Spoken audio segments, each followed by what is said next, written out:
Copiii de la grădinița Sfântul Ioan cel Nou din Suceava au dat vinerea aceasta o sărbare prin care au cinstit unirea principatelor române. Cei din grupa mare au prezentat o scenetă, iar părinții și bunicii i-au aplaudat la final cu admirație. Ziua de 24 ianuarie este sărbătorită în fiecare an în grădinița noastră.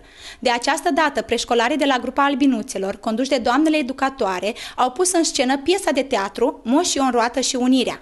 Preșcolarii au intrat foarte bine în roluri și au redat o parte din marele eveniment ce a avut loc la 1859.